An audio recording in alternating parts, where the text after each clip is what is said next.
Praise the lord. ప్రభువైన యేసుక్రీస్తు నామమున ఈ కార్యక్రమమును వీక్షిస్తున్న మీ అందరికీ శుభములు తెలియజేస్తున్నాను.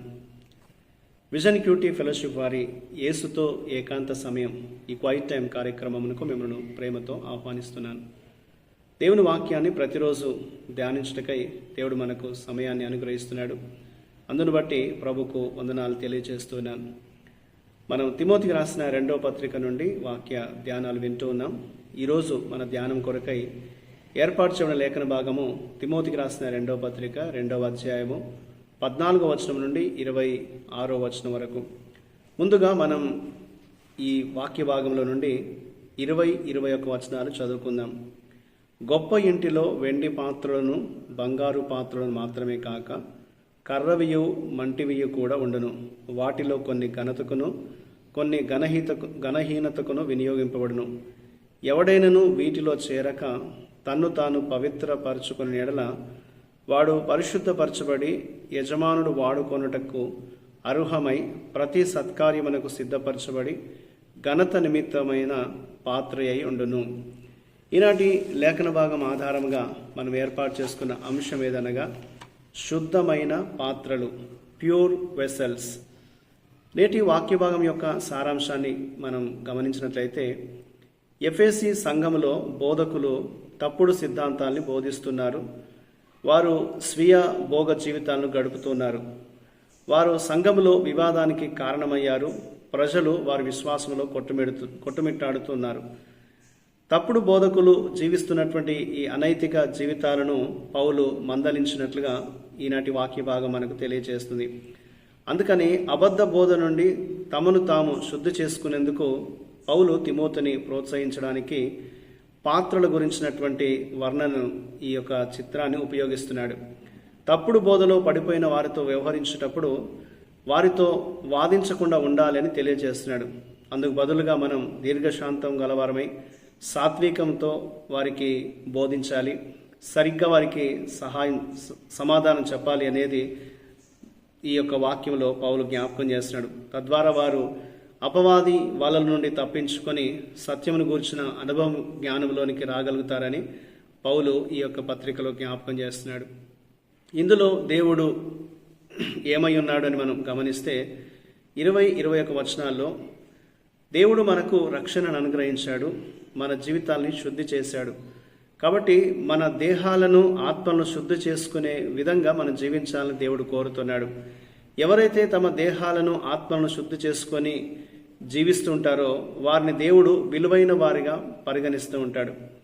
విలువైన పాత్ర ఖరీదైనది కాదు, కానీ అది శుభ్రంగా యజమాని వాడుకోవడానికి సిద్ధంగా ఉన్నటువంటి పాత్ర. కాబట్టి మనము రక్షించబడిన తర్వాత దేవుడు వాడుకోదగినటువంటి పాత్రగా మన జీవితాలు ఉండాలి అనేది ఈ సాదృశ్యం మనకు తెలియజేస్తుంది.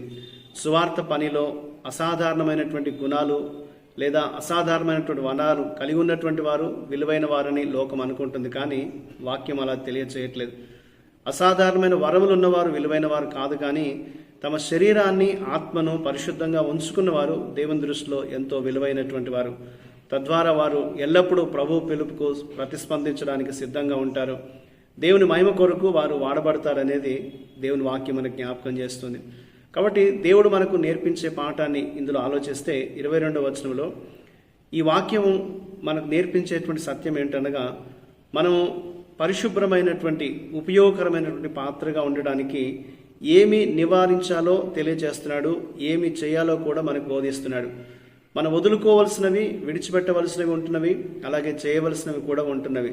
కాబట్టి మనల్ని ప్రభు పిలిచినప్పుడు, ప్రభును పిలిచిన వారితో మనం ఉంటున్నప్పుడు మనలో ఉన్నటువంటి ఈ లోక సంబంధమైన కోరికలను మనం నివారించాలి. యవన కోరికలను మనం విసర్జించాలి. మన చుట్టూ ఉన్న వ్యక్తులు మనల్ని గుర్తిస్తూ ఉంటారు. మనం ఎవరో అని మన గురించి వారు బాగా చెప్పగలుగుతూ ఉంటారు. కాబట్టి మనం ఎవరితో ఎక్కువ కలుస్తున్నాం, ఎవరితో మనం అనుబంధాన్ని కలిగి ఉంటున్నాం అనేది మనం ఒకసారి ఆలోచన చేయాలి. వారు మన గురించి ఎలాంటి సాక్ష్యాన్ని ఇస్తున్నారని మనం ఆలోచన చేయాలనేది దేవుడు మనకు ఈ లేఖనం ద్వారా జ్ఞాపకం చేస్తున్నాడు. కాబట్టి మన కోరికలు ఏమిటి, మనము చేస్తున్న పనులు ఏమిటి అనేది మనం ఎప్పటికప్పుడు పరీక్షించుకోవాలి. దేవుడు మనం రక్షించింది ఎందుకనగా ఆయన చేతిలో ఒక అర్హమైనటువంటి పాత్రగా, వాడబడేటువంటి పాత్రగా ఉండటానికి దేవుడు మనం రక్షించుకున్నాడు. ఆయన సువార్త నిమిత్తమై, ఆయన రాజ్య వ్యాప్తి నిమిత్తమై మనం జీవించడానికి దేవుడు మనల్ని ఎన్నుకున్నాడు. కాబట్టి మనందరం కూడా దేవుని చేతిలో ఒక బలమైనటువంటి సాధనంగా, ఒక పరిశుభ్రమైన పాత్రగా ఉండాలి అనేది దేవుడు ఆశిస్తూ ఉంటున్నాడు. కాబట్టి ఎప్పుడైతే మన జీవితాన్ని పవిత్రంగా కాపాడుకుంటామో అప్పుడు మనం దేవుని దృష్టిలో విలువైన వారంగా ఎంచబడతాం, దేవుని మహిమ కొరకు వాడబడతాం అనేది ఈనాటి ఈ లేఖన భాగం జ్ఞాపకం చేస్తుంది. కాబట్టి మన జీవితాలు ఎలా ఉన్నాయో ఒకసారి పరిశీలించుకుందాం. దేవుని చేతిలో దేవుడు వాడుకునే విధంగా, అర్హమైనటువంటి విధంగా, పరిశుభ్రమైనటువంటి జీవితాలు మనం జీవిస్తూ ప్రభువును గణపరిచే వారంగా ఉండాలి అనేది దేవుడు మనకు ఈ లేఖనం ద్వారా జ్ఞాపకం చేస్తుంటున్నాడు. కాబట్టి మనకు ఎంత గొప్ప తలాంతులు ఉన్నాయనేది కాదు, కానీ ఎంత బాగా దేవునికి అనుకూలంగా, దేవునికి మహిమకరంగా జీవించడానికి మనం ఇష్టపడుతున్నామో అనేది ఒకసారి పరిశీలించుకోవాలనేది దేవుడు మనకు ఈ లేఖనం ద్వారా జ్ఞాపకం చేస్తున్నాడు. కాబట్టి ప్రతిరోజు కూడా మనల్ని మనం పరీక్షించుకుంటూ దేవుడు వాడుకోవడానికి సిద్ధంగా ఉన్నటువంటి పాత్ర వలె మన జీవితాలు ఉండేటట్లు చూసుకోవాలని దేవుడు మనకి ఈ వాక్యాన్ని బట్టి హెచ్చరిస్తున్నాడు. ఆ రీతిగా మన జీవితాలు నిరంతరం దేవుని వాక్యం చేత శుద్ధి చేయబడి, పవిత్రపరచబడి, దేవుని మహిమ కోసం వాడబడేటువంటి పాత్రలుగా ఉండనట్లు దేవుడు మన కృప చూపడానికి, సహాయం చేయడానికి దేవునికి మనం ప్రార్థన చేద్దాం. మా ప్రియ పరలోకపు తండ్రి, ఈ లోకంలో నాయన మేము నీ కొరకు జీవించడానికి సరి అయిన పాత్రలుగా ఉండటకు కృప చూపండి. అసత్యమైన మరియు నిజమైన సిద్ధాంతాలు ఏంటో మేము గుర్తించడంలో మాకు సహాయం చేయండి. సత్యం ప్రకారం జీవించడానికి మాకు కృప చూపని, మీ సహాయంతో మమ్మల్ని నడిపించమని యేసుక్రీస్తు నామమున ప్రార్థిస్తున్నాను తండ్రి, ఆమేన్. ప్రియులారా, మీరు సమయం తీసుకొని యొక్క వాక్య ధ్యానం విన్నందుకు మీకు ప్రత్యేక వందనాలు.